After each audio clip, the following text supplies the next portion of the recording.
समय की बात है, हिमगिरी पहाड़ी पर चोरों का बहुत बड़ा समूह रहता था, जिनका काम किसी भी गांव में जाकर चोरी करना होता था। चोर चोरी किए हुए सामान को लाकर पहाड़ी पर रखते थे। उस सामान को चोरों का सरदार चोर बाजार में बेचकर सभी के लिए खाने पीने का इंतजाम करता था। प्रतिदिन ऐसा ही चलता रहता था।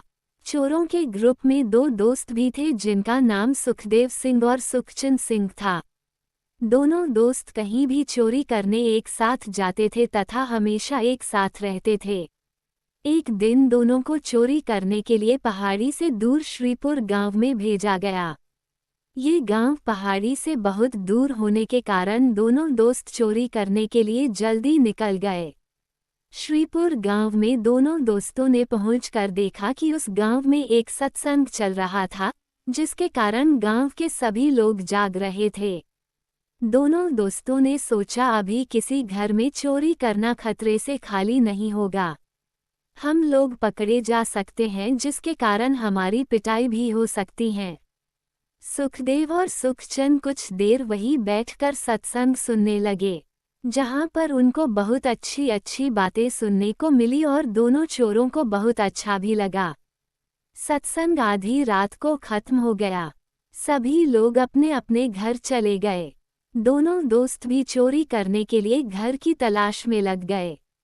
उन दोनों को एक ऐसा घर दिखाई दिया जहां पर सभी लोग सो गए थे और उस घर में घुसने के लिए उनको एक आसान रास्ता भी मिल गया था। दोनों दोस्त जल्दी से उस घर में घुस गए और बहुत सारा सामान इकट्ठा करके बांध लिया। अब दोनों दोस्त उस घर से निकल रहे थे, तभी सुखदेव को रसोई घर दिखा जहां पर अच्छे अच्छे पकवान बना के रखे हुए थे।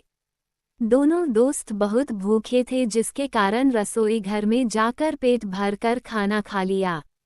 अब सुखदेव ने कहा, चलो सामान जल्दी उठाओ, यहाँ से निकलते हैं।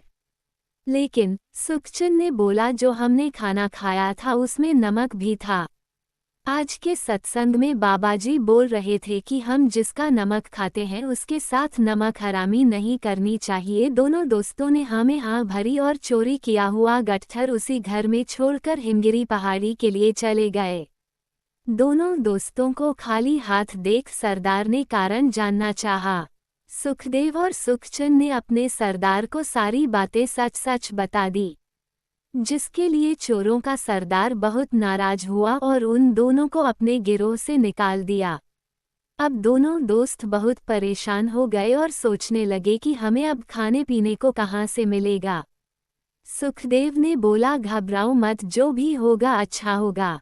दोनों दोस्त फिर से उसी गांव में गए और उन्हीं बाबाजी से मिलकर सारी बातें सच सच बता दी।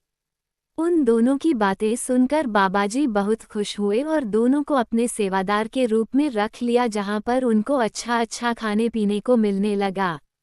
इस तरह से दोनों दोस्तों ने सच्चाई का दामन थाम लिया और अपना पूरा जीवन भक्ति में लगा दिया। नैतिक सीख, हमें हमेशा अच्छे परिवेश और अच्छे दोस्तों के साथ रहना चाहिए, क्योंकि कहा जाता है कुसंग का ज्वार भयानक होता है। इसलिए संगत हो तो अच्छे लोगों की, नहीं तो अकेला रहना बहुत अच्छा होता है। इस कहानी में दो संगत आपने देखी, एक चोरों की संगत जिसका सरदार चोरी करना सिखाता है, दूसरी संगत साधु की संगत जो सच्चाई का पाठ पढ़ाता है।